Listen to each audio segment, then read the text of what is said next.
Three, two, one, go. Ketentuan proporsi halaman. Ya ini juga sering memusingkan mahasiswa nih. Kita ada ketentuan mengenai plagiarisme, ya, yang fenomena ditangkapnya pejabat yang laporan keuangannya WTP. Loh, laporan keuangan WTP, tapi pejabatnya ditangkap sama KPK. Terus ini Pak, mau nanya Pak, mungkin kan Bapak udah pengalaman banget nih membimbing mahasiswa. Ada nggak sih Pak kayak hal-hal lucu tingkah mahasiswa dalam menyusun proposal atau KTTA gitu Pak, yang membekas di ingatan Bapak gitu? Yang lucu berarti yang bikin saya ketawa dong ya. Atau nggak yang buat kayak, ini kok mahasiswanya kayak gini gitu Pak? Bikin gemes aja ya kalau gini. Gemes gitu. Kalau bikin gemes ini Mas, bikin kalimatnya panjang-panjang. Gimana Pak ya? Saya pernah ceritakan kemarin di Pengarang. Itu ya, apa ya? Bikin kalimat kok sampai baris itu coba bayangkan. Anda baca kalimat baris capek nggak? Capek Pak. Kayak satu paragraf semua 7 baris Pak. Berapa kali nafas satu titik kan bayangkan. Aduh, itu terjadi di beberapa paragraf bayangkan. Banyak paragraf juga berarti Pak. Gemes ya. Ya, itu sih kalau bimbingan saya itu sudah bisa ketangkep di awal.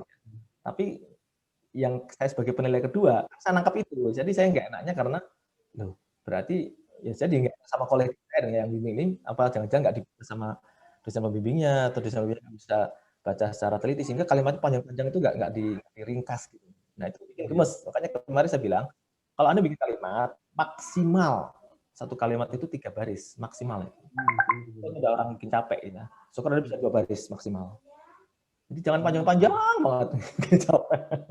Capek Pak ya berarti. Itu kan juga kalimatnya nggak efektif. Kenapa? Karena dibaca orang jadi makin nggak ngerti. Kalau satu kalimat terdiri dari 2-3 ide kan jadi kalimatnya sebenarnya idenya apa sih kok campur-campur gini gitu loh. Jadi kayak cerita gitu Pak jadi Pak. Itu satu yang bikin gemes ya Mas ya. Iya Pak. Kemudian bikin gemes lagi lucu itu kadang-kadang mahasiswa itu gini, satu halaman isinya tabel semua. Tabel semua gitu. Ini kalimatnya mana kok isinya tabel semua sama gambar. Iya. Jadi tabel itu yang bagus itu maksimal 1/3 dari halaman maksimal. Maksimal Pak ya, 1/3. Ya. Jangan sampai satu halaman isinya gambar atau tabel semua. Aduh, ini nggak nyeni banget ya. Bisa struktur organisasi. Waduh, kalau mau kayak gini taruh aja di lampiran. Lampiran aja Pak ya. Jangan taruh di body, jangan di body apa namanya tulisan gitu loh. Wah ini nggak asik banget bacanya. Ini maksudnya juga diajari hal seperti itu. Karena Anda lihat deh di paper-paper nasional maupun internasional kan nggak ada yang seperti itu. Pasti gambar juga diatur sedemikian rupa sehingga melihatnya manis gitu ya. Itu yang ada bikin gemes lagi sudah dikoreksi berulang-ulang itu lagi ketemu lagi. Salahnya itu aja Pak ya. Artinya berarti dia nggak cermat baca koreksi kita gitu loh. Artinya kalau saya ngoreksi kesalahan ini di sini. Kalau nanti di kalimat berikutnya ada seperti itu, dia koreksi dong. Jangan nunggu saya coret. Masa saya harus coret semua? Ya. Misalkan dia tahu nih kalau ada kata-kata asing harus di italic ya, dimiringin. Dia harusnya aware dong, otomatis di kalimat berikutnya dia di halaman-halaman berikutnya ada dia cek. Kalau kata-kata yang asing harus dia miringin semua gitu loh. Jangan cuma itu doang dimiringin. Ketemu lagi kan jadi. Cuman kayak notisnya iya, cuma lihat coretannya doang kan. Lihat coretan kan dia. Kalau mau tak coretin banyak, nanti coretin saya lebih banyak daripada tulisan itu. Iya. Mahasiswanya yang bingung sendiri Pak sebenarnya Pak. Makanya kan, ya saya harapkan nih teman-teman bisa lebih paham dan maksudnya tuh gimana gitu ya. Tulis sih ya. Tapi ya mahasiswa unik-unik sih Mas, ada yang memang sekali coretan langsung ngerti yang dia langsung dirubah semua ya. Yang dia ya tipenya beda-beda lah itu. Beda-beda. Itu banyak juga Pak yang kayak gitu Pak, atau beberapa aja Pak mahasiswa STAN Pak? Saya ambil 50-50 gitu Mas antara yang ini. Tapi dengan proses pembimbingan akhirnya terakhir lebih manis gitu, lihat ada progresnya. Ya, biasanya gitu kalau saya lihat anak ini ada progres ya selama pembimbingan ya saya akan kasih nilai bagus ada progresnya. Tapi kalau anak kok kayak udah kasih berkali-kali kok segini-gini aja ya wes mau lagi ya gitu loh. Benar. Jadi kan apalagi nanti mohon maaf saya salah dulu. Apalagi nanti kalau nggak salah Mas di salah satu kriteria penilaian KTTA itu kemarin kita usulkan menilainya nggak cuma dari output tapi dari proses. Oh dari proses juga Pak ya? Proses selama berbimbing ya attitude-nya mahasiswa itu selama proses bimbingan gimana? tapi bisa sebagai pertimbangan untuk menilai KTTA. Itu proses tuh kayak tadi tuh Pak ya, kayak gimana dia menganalisis Rutin konsultasi, ya, rutin konsultasi, berkomunikasi dengan dosen. Kalau tahu tuh muncul di hari terakhir, nah itu kan ada bocah ini gimana ya, nilai pembimbingannya kan nggak bagus. Gitu. Berarti itu jadi salah satu porsi penilaian juga Pak ya, KTTA ya? Mereka kita usulkan seperti itu ya, tapi belum tahu hasilnya gimana. Oke. Terus ini Pak, mungkin Bapak ada tips dan trik dalam menyusun proposal yang baik selain yang dipaparkan tadi, mungkin masih ada yang pengen Bapak sampaikan gitu Pak? Ya. Nah, kalau trik dan trik itu pertama gini Mas, kalau prinsip saya ya, you write what you read. Kamu menulis apa yang kamu baca. Ya. Jadi bacaan kita itu akan menentukan seberapa bagus kualitas tulisan kita. Ya.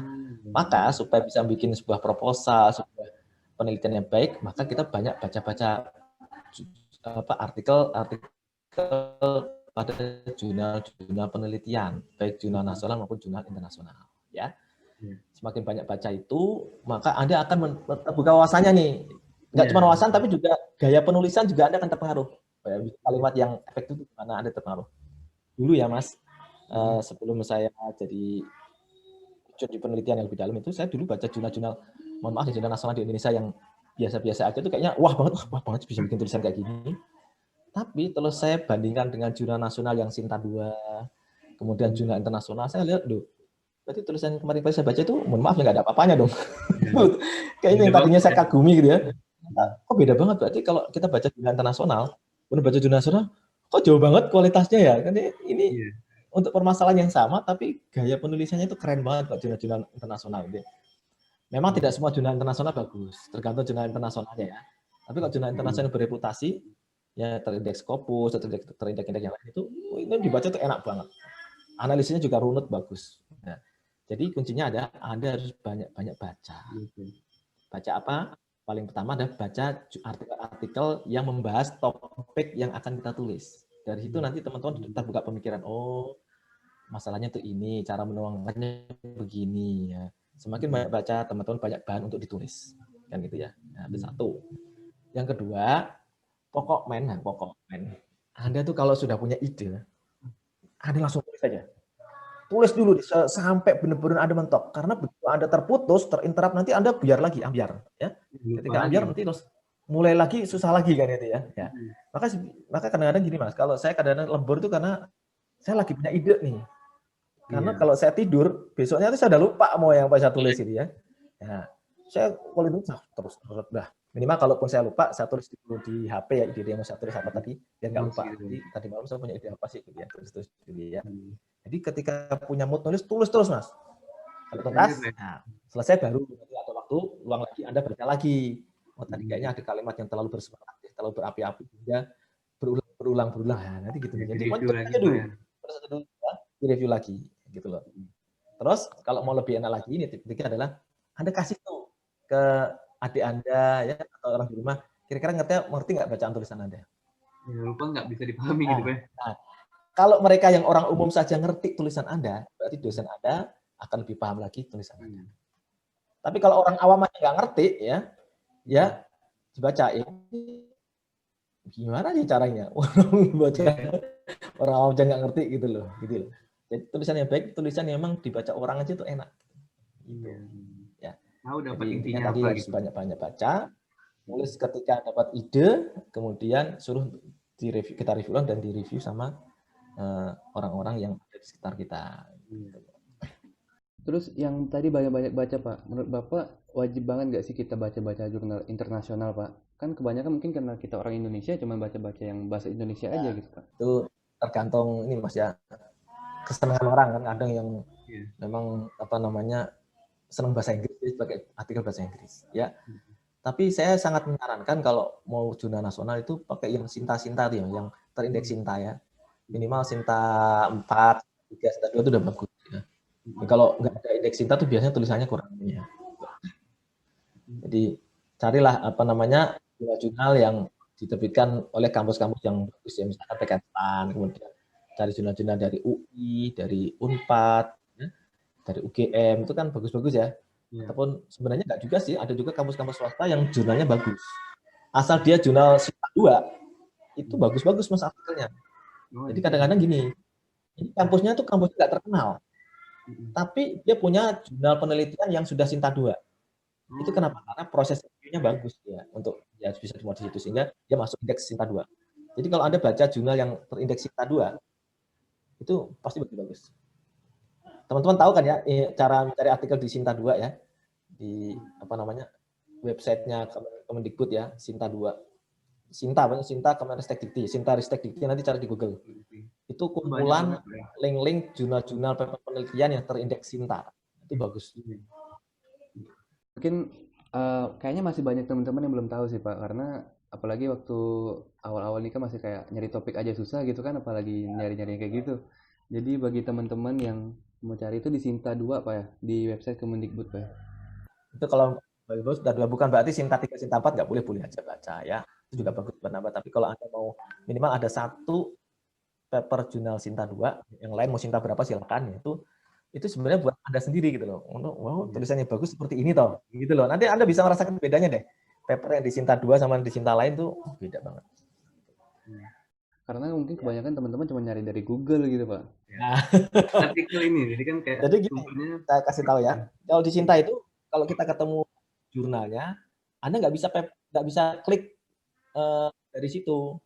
Jadi langsung bukanya ke websitenya jurnal kampus itu.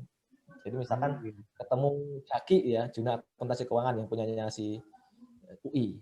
Anda nggak bisa langsung buka artikelnya dari situ, langsung nanti terblok. Tapi Anda lihat di sebelah kiri nanti ada alamat websitenya jurnal itu. Anda bukanya di situ. Di homepage-nya mereka, baru cari artikelnya di sana. Nah, caranya gitu. Ya. Jadi bukan berarti harus Sinta 2 Mas, enggak. Anda Sinta 3, Sinta 4 juga udah bagus ya. Pokoknya Sinta itu udah bagus lah. Sinta kan sampai 6 Mas, Sinta 1 sampai 6. Bedanya apa sih Pak kalau Sinta 1 sampai 6 apa ya? Level ininya Mas. Kalau Sinta 1 itu udah skala Scopus dia. Kayak bereputasi kelas Sinta 1 biasanya sudah kayak Scopus internasional. Sinta 2 itu terakreditasi nasional gitu ya. Akreditasi nasional. Sinta 2. Semuanya sih yang ada Sinta 3 itu terakreditasi, cuman levelnya tuh paling tinggi Sinta 1, Sinta 2. Nah, kemudian Sinta 3, 4, 5, 6. Ini di jurnal Pekanstan kan ada Sinta 4 tuh, yang substansi kan udah masuk Sinta 4 tuh bagus juga. Oh iya. Itu ada beberapa juga paper penelitian saya di situ, di jurnal substansi. Berarti tadi ada 3 tips dan trik ya Pak ya dari Bapak ya Pak ya, terkait penyusunan proposal. Mungkin ini juga baru Pak untuk kami dari tips trik ini, sehingga mungkin bisa kami implementasikan ya. Terus ini Pak, sebenarnya bahasan kita ini udah selesai sih Pak. Nah, udah mau selesai juga. Jadi saya mau ngajak Bapak main game This or That atau Quick Question. Bapak pilih salah satu aja nih dari 2 pilihan. Nggak boleh dua-duanya Pak. Nah, pertanyaan santai aja sih Pak. Ntar kalau saya nggak bisa jawab gimana dong? Harusnya bisa Pak, karena ini pertanyaan yang simple aja gitu Pak, dan terkait Bapak juga gitu. Dan harus dijawab cepat Pak, biar ini apa ya, sesuai hati nurani Bapak lah gitu. Oke. Nah, Berat. pertanyaan pertama, lebih mending Akpom atau AQ Pak untuk mata kuliah KTTA? Oh, kalau saya Akpom Mas. Akpom. Kenapa Pak? Akpom Pak. Pertama karena memang saya mengajar pemerintah, dan yang kedua kalau kita melihat di referensi literatur penelitian di Indonesia ya, itu penelitian mengenai akuntansi pemerintah itu masih jarang ya, masih banyak terbuka peluang untuk menghadirkan riset-riset di bidang akuntansi pemerintah. Makanya saya senang. Termasuk disertasi saya di S3 itu juga tentang akuntansi pemerintah. Jadi masih banyak yang belum digali. Dan sesuai juga dengan tugas fungsinya. Sesuai tugas fungsi saya keuangan juga kan, keuangan negara. Jadi saya senang Akpom. Oke Pak, untuk selanjutnya nih Pak. Kan tadi dari pemaparan Bapak nih ada kayak mahasiswa yang menyusun proposal. Nah pertanyaannya, mahasiswa deadlineer tapi bagus hasilnya, atau mahasiswa yang rajin, yang sering konsul tapi biasa aja hasilnya Pak? Wah ini Ya, susah ya. Susah juga Pak ya. Yang satu, apakah saya menilai prosesnya atau saya menilai outputnya, gitu ya. Gini, saya lebih senang melihat proses. Ya. Kalau melihat proses itu berarti paling nggak saya bisa kontrol kualitasnya, ya. Karena kalau dia deadline bagus, saya nggak tahu bagusnya itu karena apa. Ya, apakah bagusnya itu karena dia memang benar-benar pinter, benar-benar keren, atau mohon maaf dibikinin orang atau nyontek yang lain, kita nggak tahu. Tapi kalau dia rajin proses bimbingan, saya tahu progresnya. Oh, dia bisa bagus karena memang proses diskusi kita, gitu loh. Jadi saya memang lebih senang ada progresnya ke situ. Tapi ada nggak sih Pak yang mahasiswa yang progresnya bagus tapi hasilnya biasa aja Pak? Ada nggak sih Pak gitu Pak? Dari pengalaman. Ada aja sih. Ada aja. Ya cuman saya karena menghargai progres ya tetap saya lebih bagus. Gitu.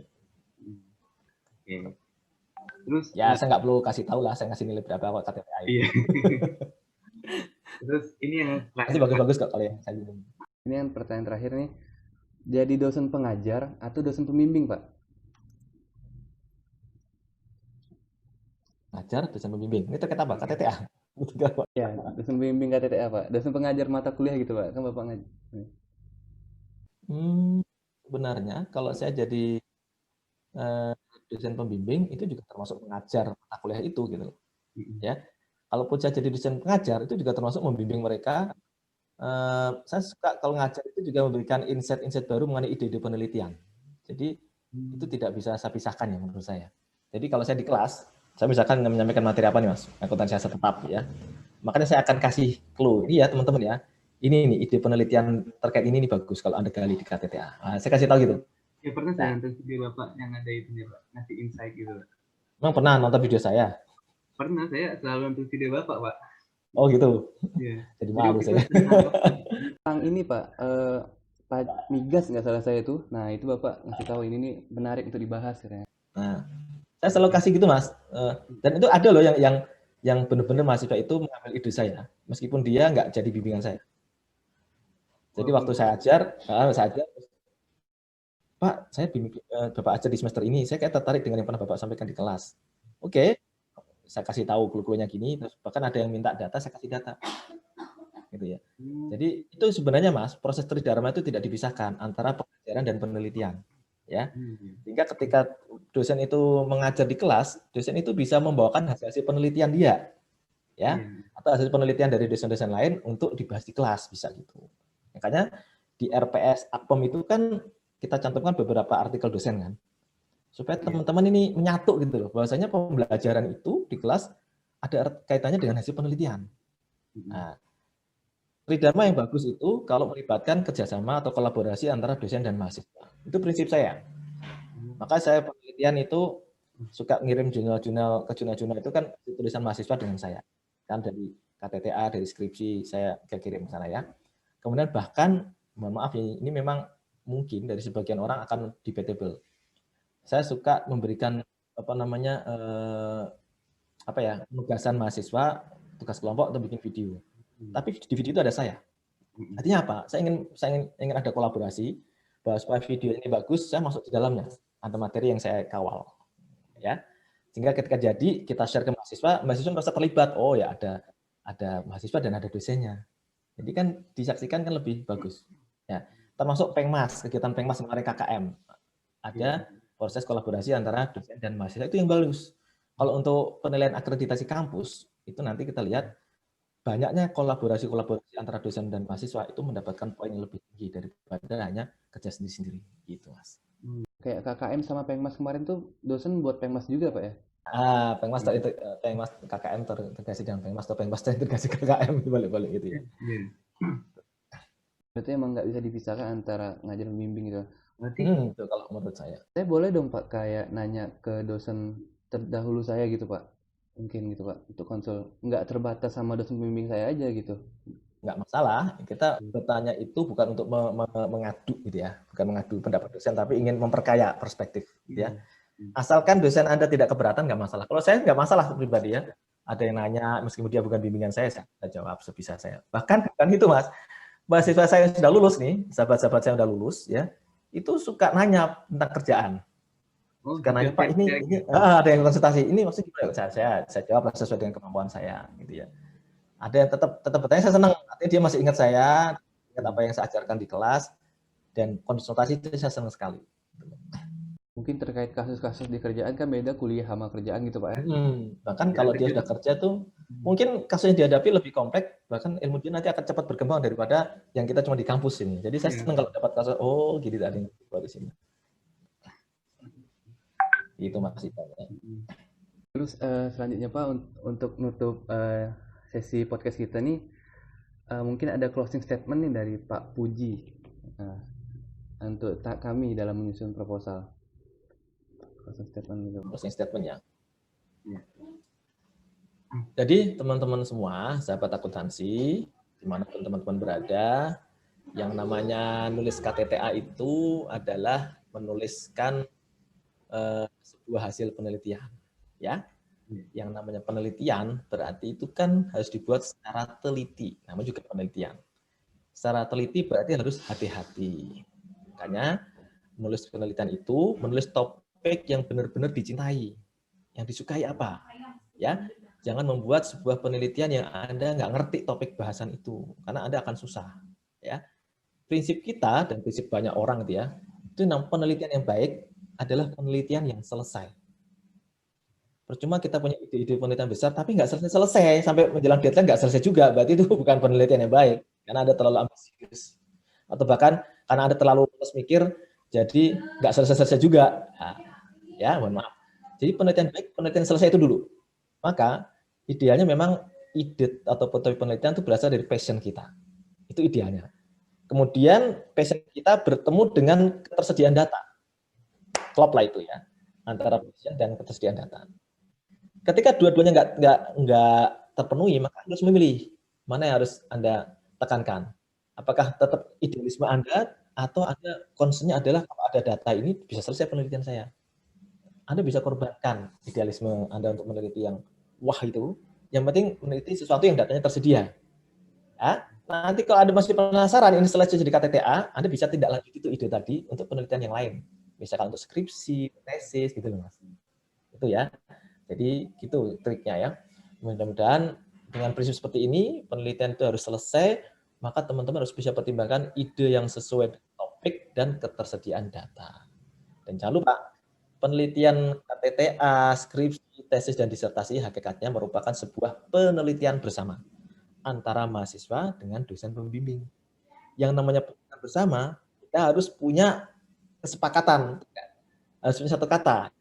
Kalau menurut Anda A, tapi menurut dosen Anda B, kemudian coba dikompromikan nggak bisa, kita harus ngalah. Karena yang mau tanda tangan persetujuan bukan kita, yang tanda tangan kan dosen pembimbing, ya enggak? Bagaimana saya bimbingan disertasi dengan dosen pembimbing saya pendapat A, beliau B, ya saya harus B. Kalau saya tetap A, nggak selesai, ya enggak?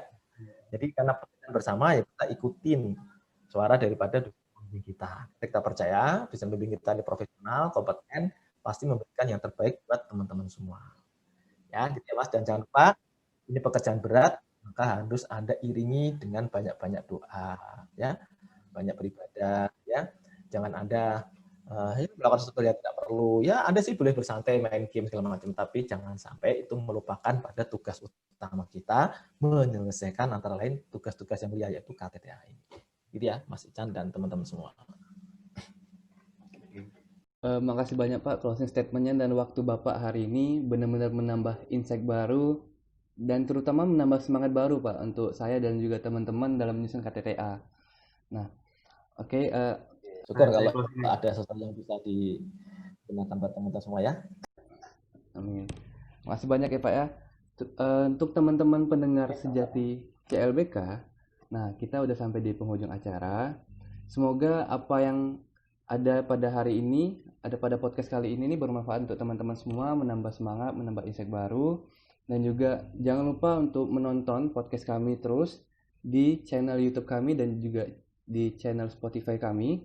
Nah, untuk di channel YouTube, teman-teman bisa untuk like, comment, and subscribe biar kami juga terus semangat membuat konten-konten ini. Dan juga pastinya untuk kebermanfaatan kita bersama semua.